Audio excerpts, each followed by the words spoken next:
El amanecer no tenía nada de especial. Era un cielo gris, bajo, pesado, extendiéndose sobre una llanura europea marcada por huellas de botas, ruedas de cañón y años de guerra. El ejército de Napoleón avanzaba en formación cerrada, decenas de miles de hombres vestidos de azul y blanco, con mosquetes al hombro, bayonetas reluciendo y tambores marcando el pulso de una maquinaria humana casi perfecta. Frente a ellos no había murallas, ni fortalezas, ni un enemigo visible, solo campo abierto y la certeza absoluta de que la victoria se ganaba marchando. Entonces ocurrió.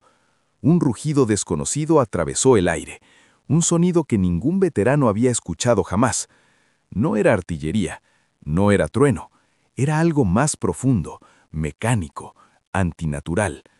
Los soldados alzaron la vista y el tiempo pareció romperse. Dos siluetas oscuras descendían desde el cielo, girando sobre sí mismas como bestias de metal. Aspas enormes cortaban el aire con violencia. Los caballos relincharon.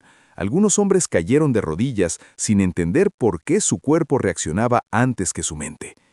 Eran helicópteros de combate modernos, blindados, cargados con cohetes, ametralladoras rotativas, sensores térmicos y misiles diseñados para destruir tanques, no columnas de infantería del siglo XIX.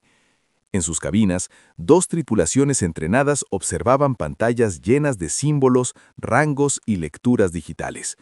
Debajo de ellos, un ejército que no sabía que el cielo podía matar. Napoleón detuvo su caballo, miró hacia arriba con el ceño fruncido. No gritó, no huyó, analizó. Siempre lo hacía. Sus generales se acercaron, confundidos, mientras el viento levantado por las aspas sacudía banderas, polvo y filas enteras de soldados.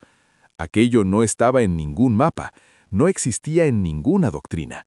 Dos máquinas contra un imperio armado con mosquetes de avancarga, cañones de hierro, sables, disciplina férrea y una fe casi religiosa en su líder.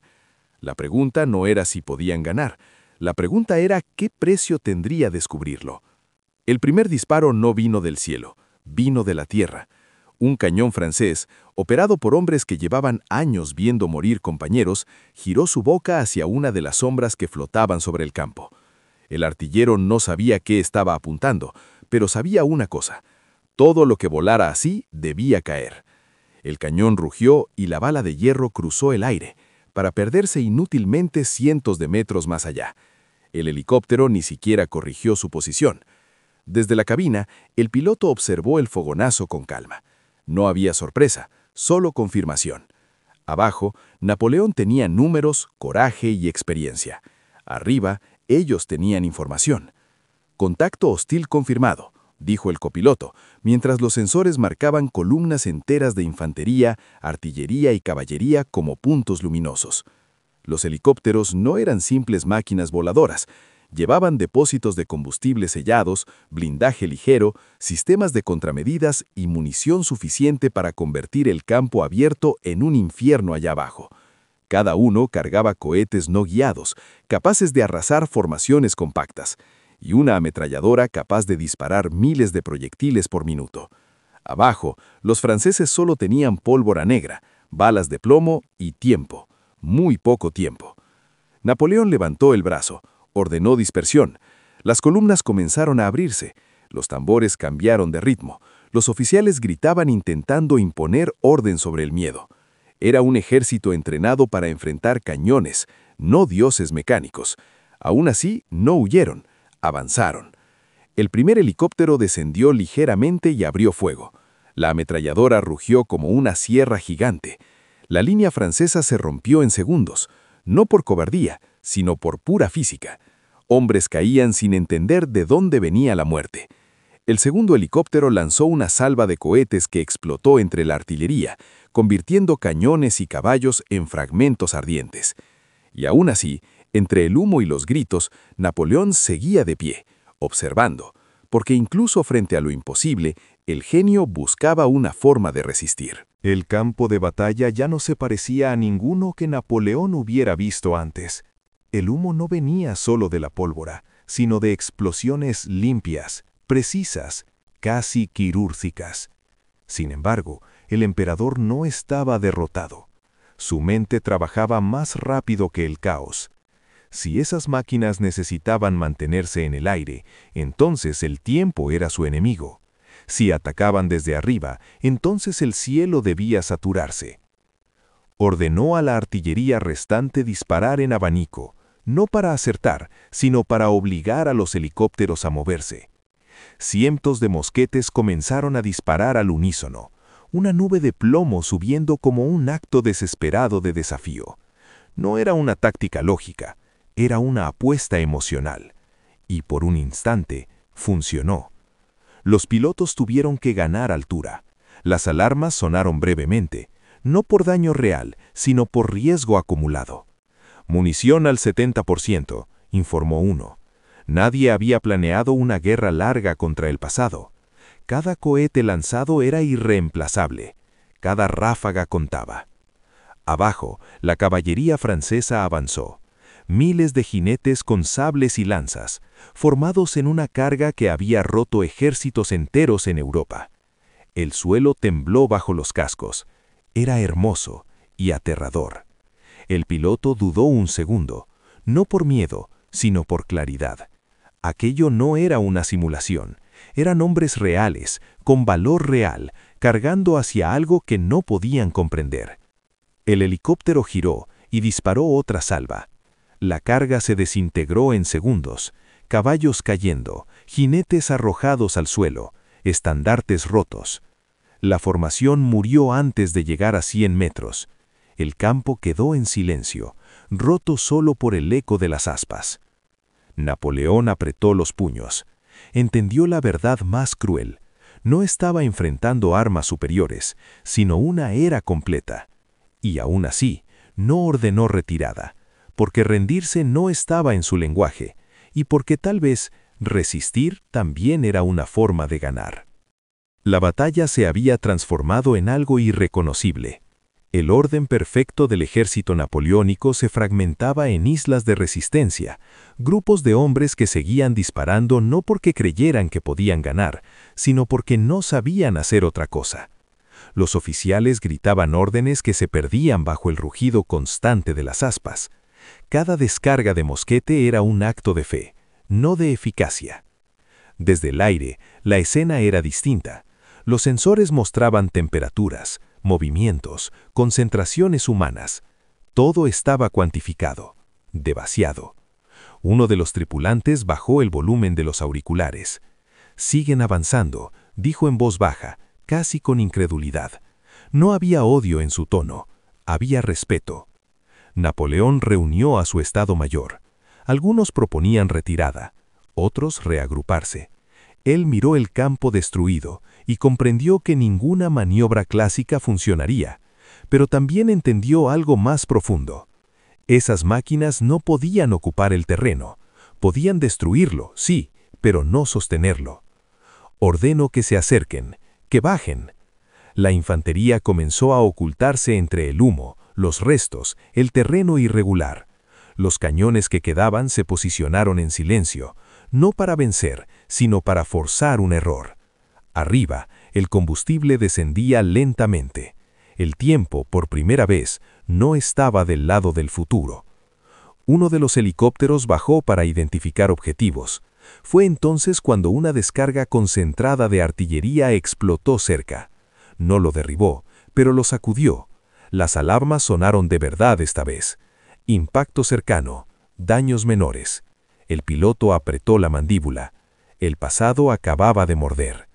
Por primera vez desde que aparecieron, los helicópteros se alejaron unos metros, no en retirada, en evaluación. Y Napoleón sonrió, apenas, porque había demostrado algo esencial. Incluso frente a dioses de metal, el ingenio humano aún podía hacerlos dudar. Antes de seguir con el video, te agradecería mucho si te suscribes, le des like y comentes qué te está pareciendo el video o qué te pareció para poder adaptarme a sus gustos. Continuamos. El silencio que siguió no fue paz, fue espera. El campo estaba cubierto de cuerpos, armas rotas y humo espeso que ardía en la garganta. Los helicópteros orbitaban a distancia, como depredadores calculando el último movimiento. En sus cabinas, las pantallas mostraban un dato imposible de ignorar: combustible restante, limitado, munición, reduciéndose. No eran invencibles, solo estaban adelantados en el tiempo. Napoleón lo entendió sin que nadie se lo dijera. No podía destruir a esas máquinas, pero sí podía sobrevivirlas. Ordenó formar un perímetro defensivo, proteger los cañones que quedaban, mantener a los hombres dispersos. El ejército francés ya no era una fuerza ofensiva, era un cuerpo que se negaba a morir. Desde el aire, los pilotos vieron la transformación. Menos blancos claros, menos formaciones compactas, más terreno vacío. Cada disparo ahora rendía menos. «No podemos quedarnos», dijo uno, «no así». La guerra moderna estaba diseñada para decidir batallas rápido, no para aplastarse contra la obstinación de otro siglo. Uno de los helicópteros lanzó su última salva de cohetes contra un grupo de cañones. La explosión fue brutal, definitiva. Luego, solo quedó el sonido de las aspas y el viento. Los franceses alzaron la vista, esperando el golpe final. No llegó. Ambas máquinas giraron, lentamente, y comenzaron a alejarse. No como una derrota, tampoco como una victoria. Era una retirada táctica, dictada por la realidad física. El cielo volvió a cerrarse sobre el campo. Napoleón observó hasta que desaparecieron. No celebró, no lloró. Había perdido miles de hombres, pero su ejército seguía existiendo. Y en su mundo eso importaba más que cualquier prodigio imposible. El futuro había atacado, y el pasado, de algún modo, había resistido. Cuando el ruido de las aspas se extinguió por completo, el campo quedó envuelto en un silencio casi sagrado. Los soldados franceses seguían ahí, cubiertos de polvo y sangre, mirando al cielo como si esperaran que las máquinas regresaran. Pero no volvieron. Solo quedó el viento, moviendo banderas rotas y humo disperso sobre una tierra que había visto algo que no estaba destinada a comprender. Napoleón desmontó, caminó entre sus hombres sin decir palabra. Vio el miedo en sus ojos, pero también algo más profundo: orgullo. Habían enfrentado lo imposible y no se habían desmoronado. Mosquetes vacíos, cañones inutilizados, sables mellados, y aún así seguían siendo un ejército. Uno antiguo, sí, pero humano.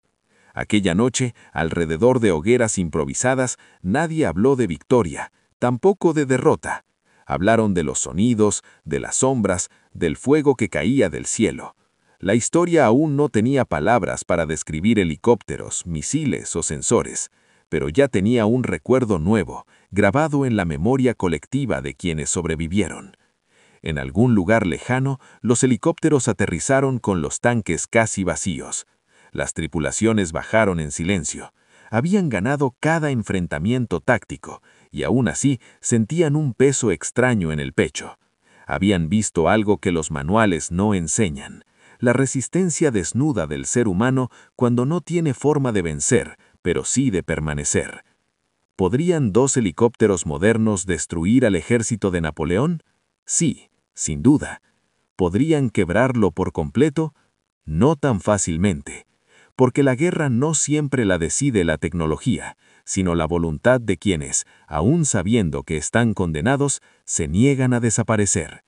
Y en ese choque imposible entre siglos, el futuro aprendió una lección incómoda: no todo se puede conquistar desde el cielo. Espero que te haya gustado el video. Si es así, dale like, suscríbete y comenta.